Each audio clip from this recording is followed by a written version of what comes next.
Today on Homeworthy, we're taking you to Winter Park, Florida to meet Jacqueline Bond, who grew up in this gorgeous Spanish-style home. As a child, Jacqueline spent countless hours inside the home's magnificent two-story library. It's where her passion for literature grew with every page turned.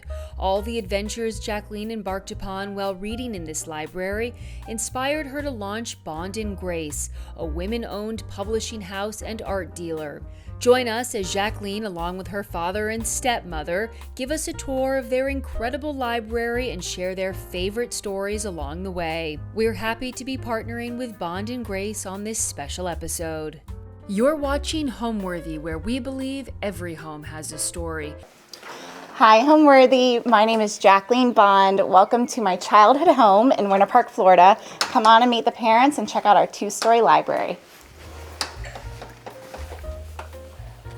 Hey everybody, Welcome to our library. come on in.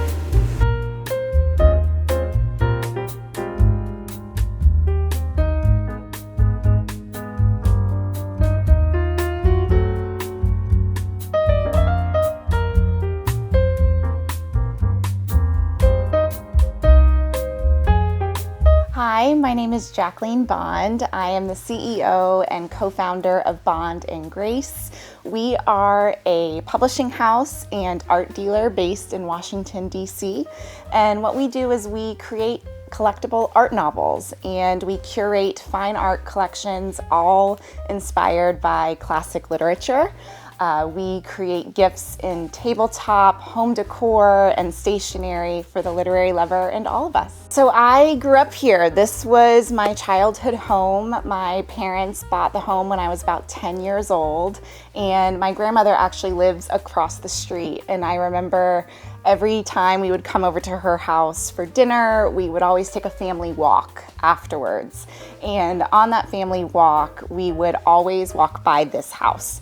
And I remember as a child, I loved the house. It was so unique. It's a Spanish style home and really beautiful. And I always remember thinking, oh, I would love to live there someday. And I don't know, I guess I must have manifested it because the house became for sale and my parents decided to tour the house and I went with them. I'm so thrilled to show you my childhood library and where I really fell in love with reading, but this house is obviously not mine. It's owned by my parents, my father, Larry Bond, and my stepmom, Cindy, and I'm so excited to have them show you around.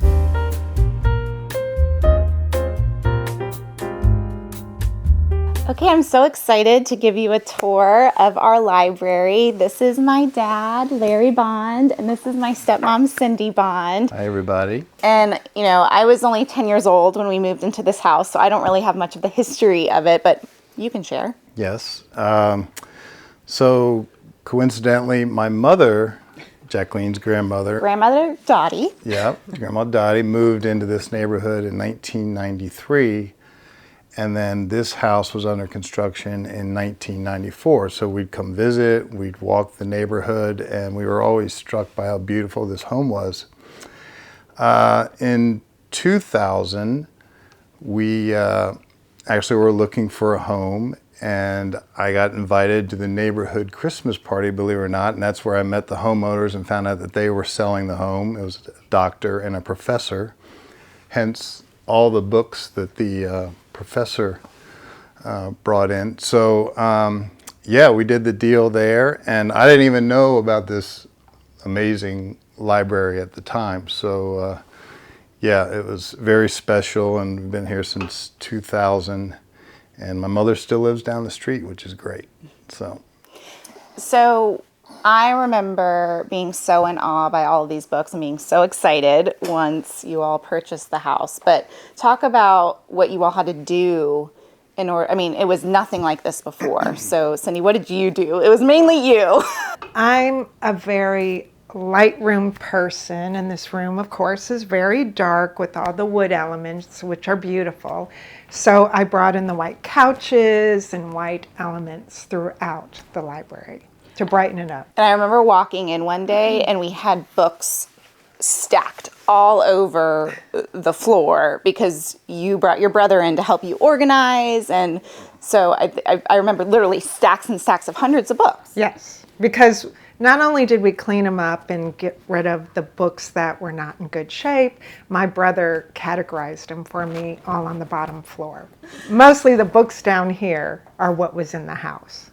And we've added some of our own as far as coffee table books or just little decoration things, you know, maybe personal photo albums. But other than that, we did end up getting rid of a lot of the paperback books because they were very damaged.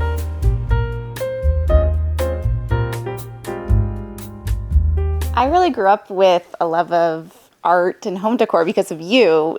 Cindy is an interior decorator, so I was always surrounded by beautiful furniture and art. And this is actually your brother's piece. Yes, he is an artist in Arizona, and he has painted this in encaustic painting, which is an old technique of the paint mixed with wax, and you can feel the wax. It's beautiful, and I have many in my house. And so it's a family thing. And I also have a brother-in-law upstairs that did a painting, and he paints with words, and he's a school teacher by day. Yeah, so it's just kind of fortuitous almost that I ended up creating a company that was art, Based on literature, art. and Yes, all of that. So absolutely. I actually never really thought about that. And this is one of my earliest pieces when I was very young. I used to go to, it was the first Friday of every month, and they had a young artist studio. And I picked this piece of art, so it's hung with me throughout my life. I think something else that's really amazing about this library and something that I always really adored was that my father mentioned that the owners were a professor and a doctor. And what's incredible is that you can really tell that they read these books. I mean, almost all of these I feel like were actually read. If you pull any book out, you can see notes in the margins and underlines and, you know, just little tidbits that they wrote throughout. There's bookmarks in random books. And I always thought that was really special, that this was not just a collected library, it really was read. And I think that's something really beautiful about it. And during going through all these books, we did find one book that is my husband's favorite story. Yes, so, it's kind of a fun story. I did mention to Cindy's brother when he was organizing and categorizing the books, if he did find something that was of what he thought was some great value, I would be very interested and would share maybe some of the gains from that book. And you can see here, this book is very interesting. It's an old Japanese book, actually has ivory to kind of keep the book together because the front cover is coming off. It goes back to the 1800s, and he said, I think this book is worth about $250. And I immediately said to him, I'll tell you what I'm going to do. I'm going to give you 25 G's. And he said, no, $250. So anyway, that's a fun fact about this book that I've told a number of times.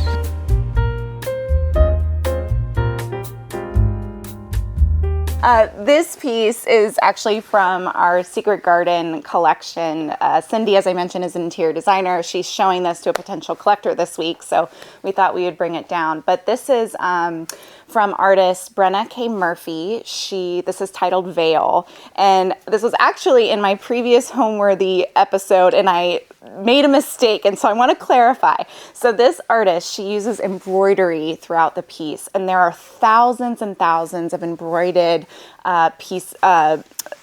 threads on here.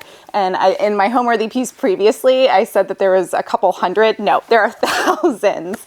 And what's really striking about this work is you can look away, you can look from far away, and it's a very intense piece, but when you look up close, there's so much intricacy in it that I think is really beautiful. But what the artist does is she uses the labor of the piece. I mean, this takes her weeks to complete, and it's the labor of the piece, it's the emotional and physical and psychological labor that she really believes helps you overcome depression and grief and eventually creates hope.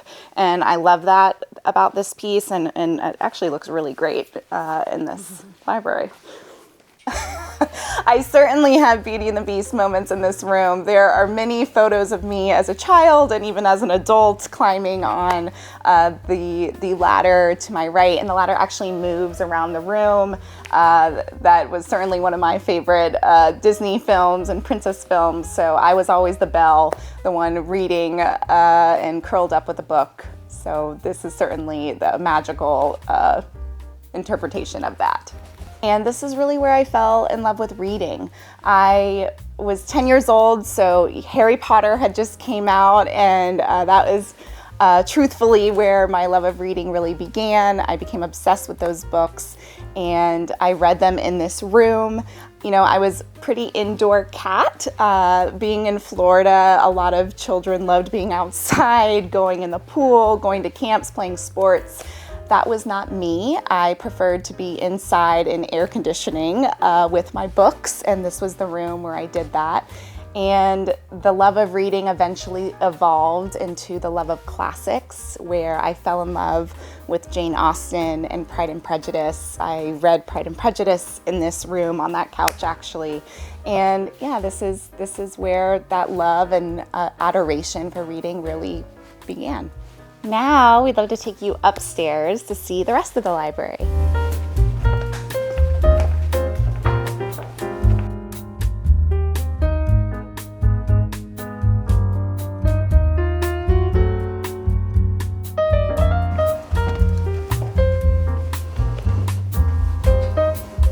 So welcome to the second floor of our library.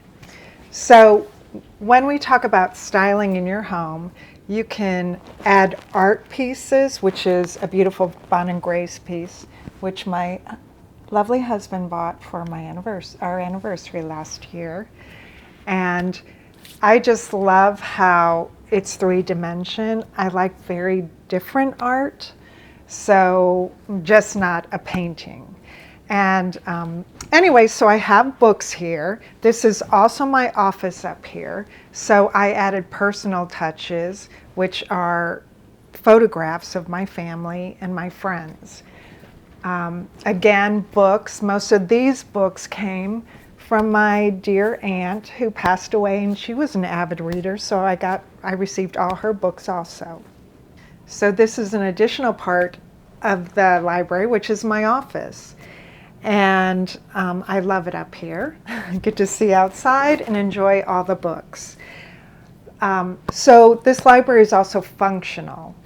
I often get ideas as an interior designer from many magazines, and there's certain ones I like, so I keep them and I go through them occasionally, as well as I have boxes below which have a lot of fabrics in it and wallpaper, so everything's hidden within my library. This desk is woman-made. I've had these columns for years in other homes, and they were plant stands, and when I moved into this space, I couldn't find a desk that wowed me, so I just bought a piece of glass and put it on top. And I was fortunate enough to find this vintage lamp and then add a different color of a shade on it, as well as my crazy fabric chair. I wanted a pop of color. It's time to reupholster because I've used it very well, and it's going to be another crazy color. So my personal design style is very traditional, but I do love vintage items, and I also love bringing coastal inspired items.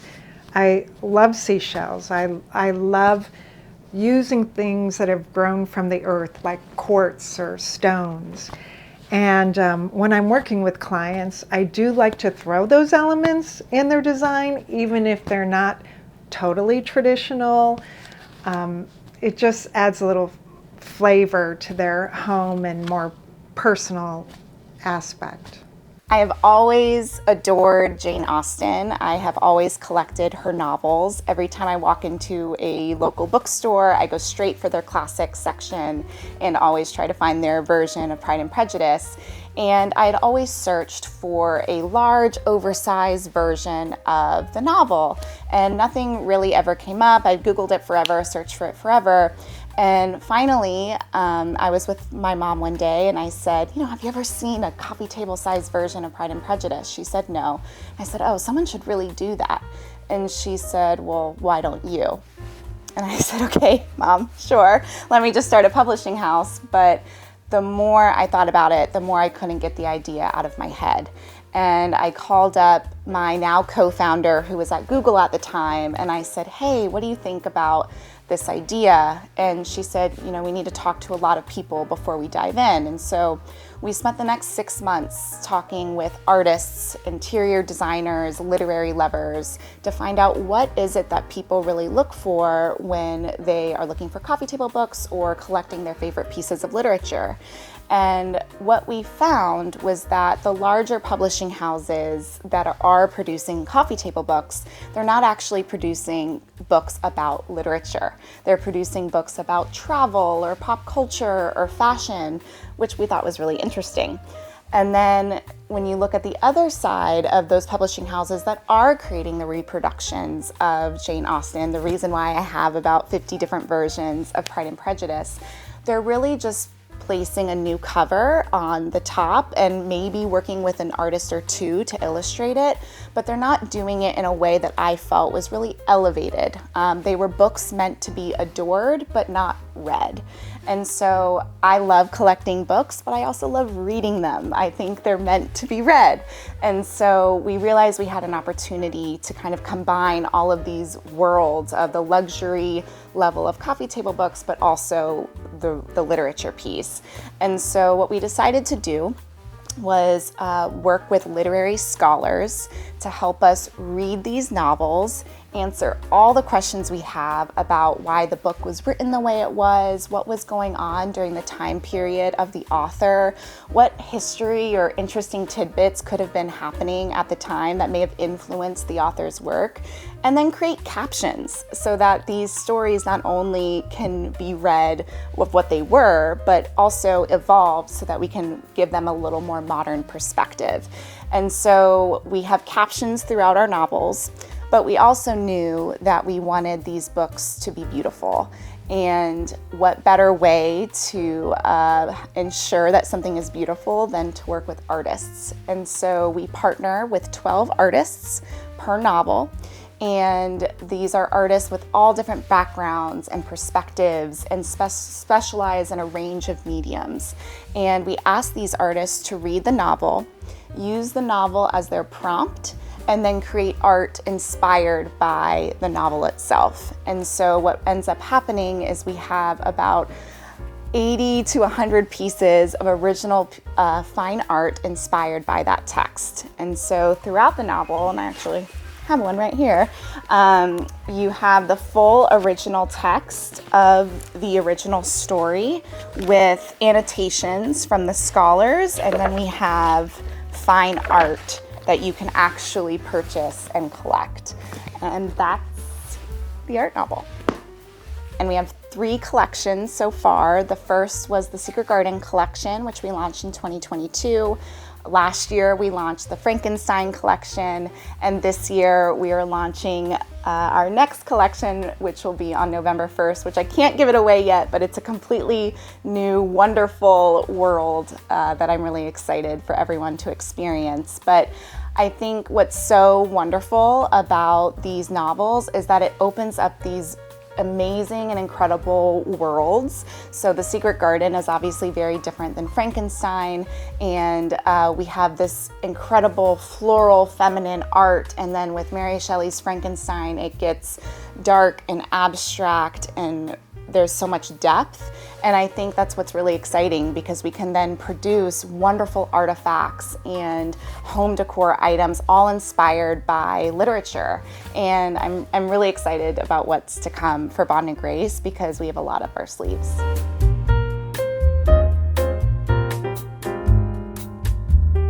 So this is one of my favorite pieces from the Frankenstein collection, which is inspired by Mary Shelley's Frankenstein. And this is a piece called Sublime Nature from Renee Phillips. And what she does is she gets inspiration from aerial photos of the Earth. And she uses a little bit of art and science to create her pieces. This is actually melted plastic that molds, and it really looks like a glacier from the Arctic if you look up close. And this was inspired by the novel, the beginning and the end of the novel, where Victor Frankenstein, who is the scientist, not the monster, he believes that he can control nature and overcome nature and dominate nature. And we all know that that's not the case, that nature has a way of acting on its own accord and can dominate you in return. And so this was the inspiration behind that piece, and I think it's quite striking and looks great in this room. And Cindy loves pieces that involve the water and nature itself, so it fits perfectly here. So one other very interesting aspect about the library, which very few people know about until now, is that there is a secret room within the library. In fact, it used to be a photography room that the professor utilized.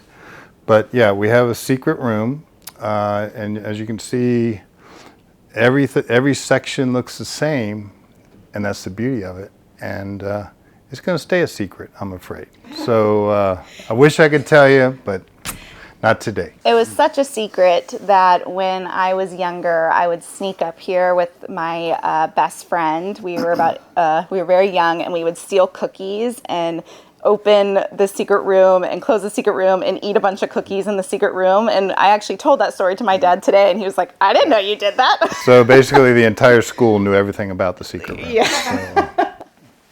But it was my hiding spot. So when the home was purchased, there was a ceiling fan here where our current chandelier is. Of course, I couldn't stand that ceiling fan, so I searched and I found this at a lighting store, and I wanted something very ornate that would go well in a Mediterranean home. As I mentioned downstairs, art is in my family. I mentioned my brother Chris Jagman's art, and up here is Brian Graves, my brother-in-law, who is a teacher, full-time teacher in Chicago, and his art is all using words, and I asked him to make me a piece of art for this library, and it is all titles of famous books. This room is so special to me because I feel like it was my escape.